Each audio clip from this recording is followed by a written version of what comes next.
Hi guys, welcome back to my channel, The Wealthy Mindset. It's yours truly, Money Making Mitch. And as usual, guys, this is not financial advice. Please do your own due diligence and research. So I spoke about this company before that William Lee invested heavily into it along with Toyota. But take a look at this clip and then we shall continue. Good afternoon, everyone. As it was said, my name is Gillian Davis, and I'm an equity analyst covering the autos and auto parts sector at Bloomberg Intelligence. And thank you for joining us today for our fireside chat with James Peng. James is the co-founder and CEO of Pony AI, an autonomous driving technology company that specializes in developing level 4 autonomous vehicle systems for both passenger and commercial applications. The company was founded in 2016 and IPO'd in 2024 on the NASDAQ. James, thank you so much for being here today for this conversation. A lot has happened for you over the last year, not just including the IPO of Pony AI. But can I just start off with a question with, what are your plans to use the capital raised from the IPO, and what are your top investment priorities post-listing? Yeah, first and foremost, it's great to be the Move conference again. And Julian, it's a great pleasure to actually have this side chat with you. Yes, Pony AI did IPO last November. And as a general, I think our main focus for the capital expenditure is really for the mass production and mass deployment of our autonomous driving vehicles. You can think of the last 10 years or so for the company was focusing on developing a safe and reliable autonomous driving systems. And we achieved so. We actually launched fully driverless operation, commercial operation for the last 2.5 years. I think totally we ran on the open road for 50 million kilometers with impeccable safety track record. Going forward, it's really how do we make our existing great technology to be beneficial to our larger customers. So it's all about scale up. And of course, we need capital for producing those vehicles, for deploying them to the cities, and for everyone to enjoy. Okay, so on scaling up, I think you have a few hundred on the road at the moment. And by the end of this year, you're targeting 1,000 vehicles. And by 2028, 50,000 vehicles. Are policies ready enough to support these goals, do you think? Short answer is yes. I think one of the reasons we kept the size of our fleet relatively low because those are our older generations. The cost on them is still relatively high. And this year is the time where we actually start launching our new generation of the autonomous driving vehicles.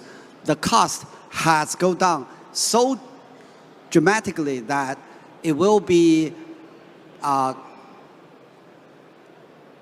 contribution margin will be positive. That means the operating on a per vehicle basis, it will be actually positive.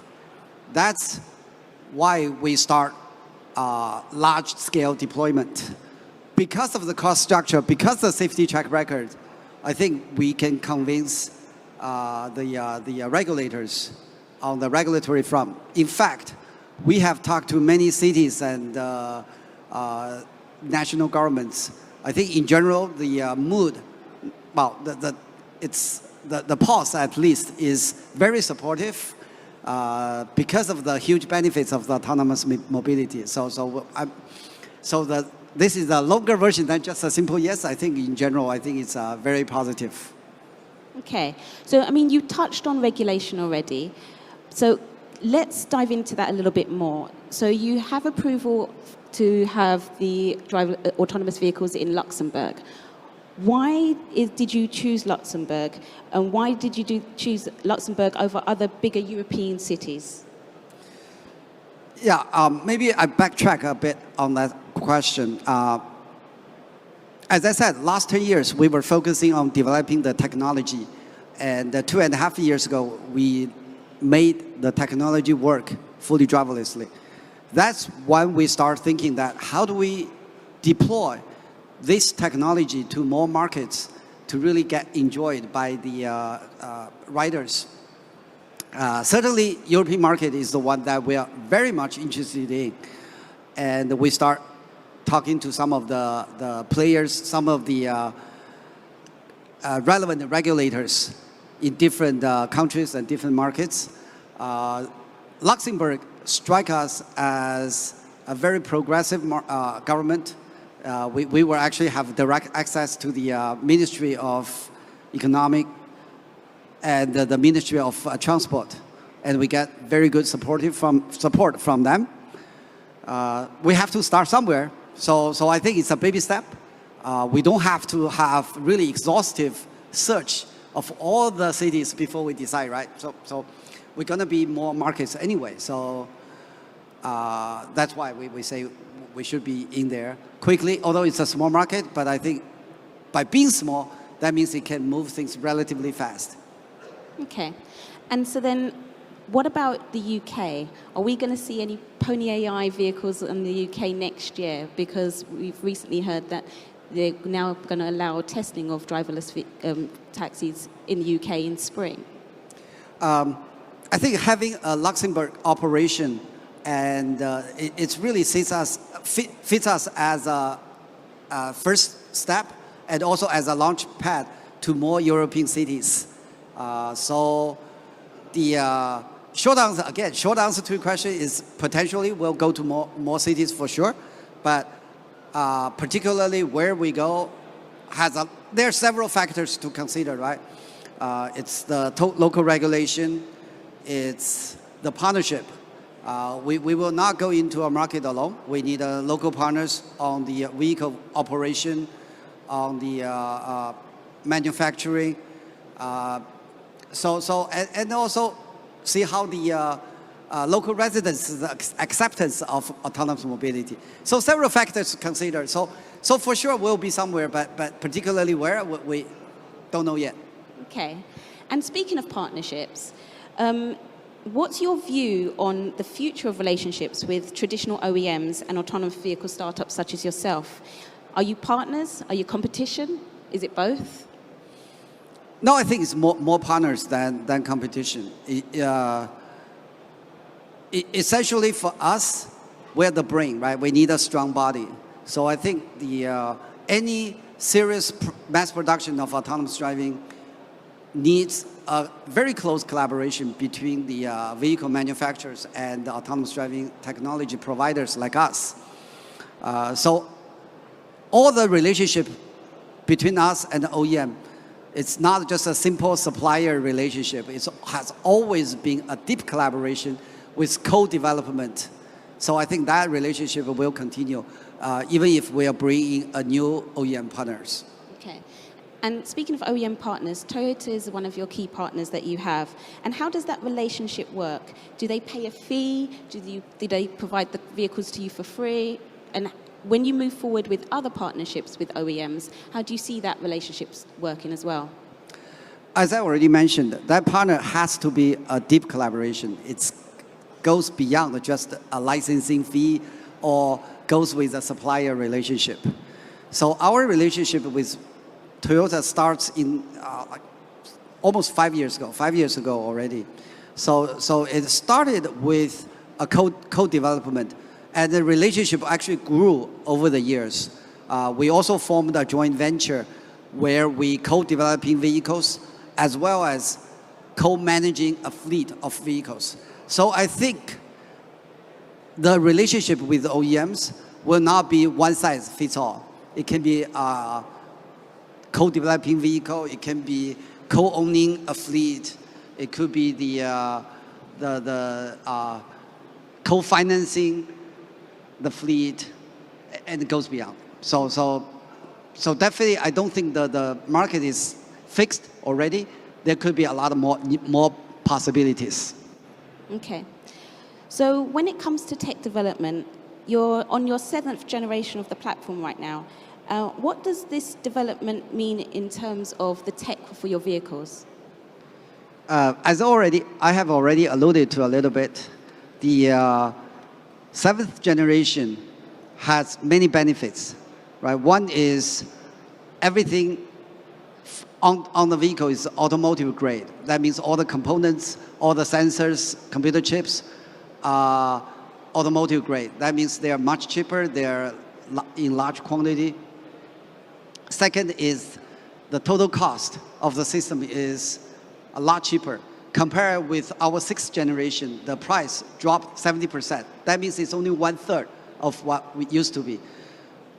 This enabled us actually to go mass production, as I mentioned.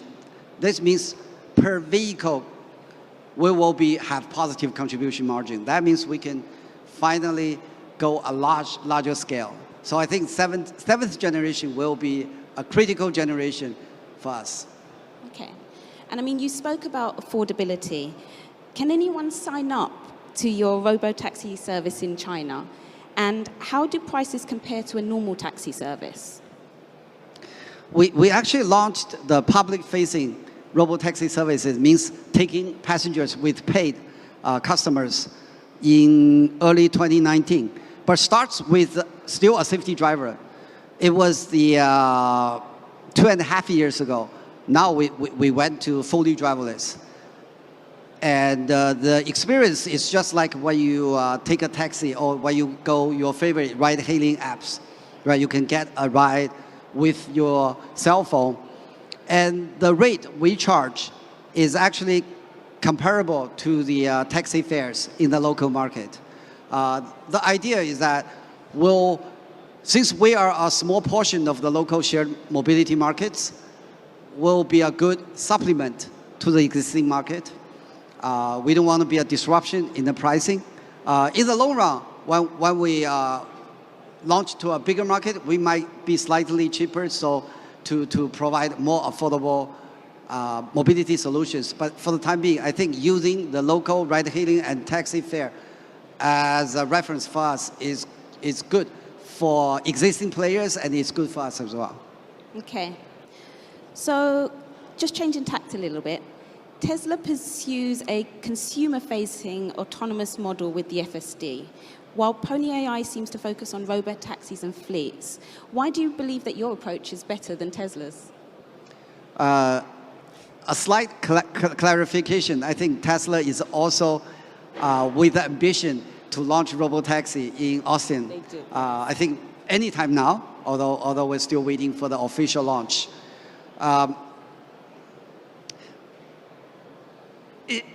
It's still yet clear to me what's the Robotaxi applications for Tesla and their consumer-facing FSD. Are they using exactly the same software or different ones? I think we'll find out soon. But just compare us with the existing consumer-facing FSD. I think the huge difference is that for the existing FSD, for consumer, it's still a driver assist system. That means the final safety guard is still the driver in the vehicle. It's still the driver responsible for the safety.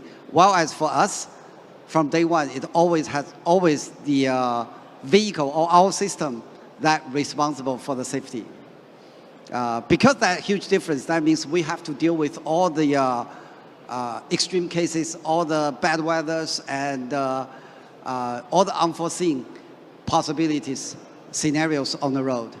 That means the training systems, the AI algorithm development, all have to take into consideration of all those cases. I think by dealing with all those we call long tail or whatever the extreme cases will enable us to scale a lot cities because a lot of those extreme cases has to be dealt with across many different cities. And then with robotaxis, and the statistic is that most cars are only used 5% or 1 hour a day. What do you think is the theme for car ownership going forward? Do you think it's all going to be about shared mobility? I think shared mobility definitely, as you mentioned, has a lot of benefits, higher utilization, taking less space for parking, and free up, and eventually can be a lot affordable. But it's a gradual process. I think a lot of people still enjoy car ownership and the car driving by themselves. But a lot of other people likes to have taxi, likes to do things in the car without driving, right? You can rest a bit after work instead of focusing on your driving. So I think it will be a gradual process, and in the overall mobility market, probably the Robotaxi will gradually take in more and more the market share. Okay. And then my last question to you is, in a year's time, what milestone will you be hoping to be celebrating? Excuse me? In a year's time, what milestone will you be hoping to be celebrating? I think, as I mentioned, right, we get the technology right. Now it's all about scale. So in 12 years, it's all about mass production of our 7th generation and launch to more markets. So mass production, mass deployment, and adding more vehicles on the road. That will be our focus for the next year, probably even for the foreseeable future, for the next 3 to 5 years. All right, guys, welcome back. So one of the things that I saw that stuck out to me, I should say, in this interview was that 2 years, the CEO said 2 years of developing technology, investing into research and development, is what the West will call cash burn. And now it's, like he said, it's being implemented, just like with NEO. And so much so that research and development has helped them to come out with a 7th generation Robotaxi that's 70% cheaper, which is 1/3 the cost, which will enable them to become a profitable company. This is why I keep investing into this company as well. Anything that William Li touches turns to gold. He has the Midas touch. Also, another playbook they took away is that they are partnering with local partners, just like with NEO. Everyone benefits. So it says Shanghai Pony AI recently launched road testing of its Robotaxi fleet in Luxembourg, marking a significant step in the company's global expansion and underscoring its commitment to advancing autonomous vehicle mobility through international collaboration, just like with NEO, and ecosystem building, just like with NEO, according to a post the company issued on July 3rd via its WeChat account. The testing program is being carried out in partnership with Emil Weber, a leading Luxembourg-based mobility service provider. The initial phase of the trial is underway in the city of Leningen and will gradually extend to other regions across the country. With a history of spanning over 150 years, Emil Weber offers a wide range of services, including public and private transportation, taxi operations, vehicle rentals, and tourism, leveraging its deep-rooted local expertise and extensive transportational network. The company is supplying valuable operational data to support Pony AI's localization and rapid deployment of Robotaxi services in their region. This milestone follows Pony AI's receipt of one of Luxembourg's first Robotaxi testing permits from the Ministry of Mobility and Public Works in April. The company had already established a European R&D hub in Luxembourg to accelerate innovation in autonomous driving and contribute to the development of the country's next generation mobility, keyword here, infrastructure.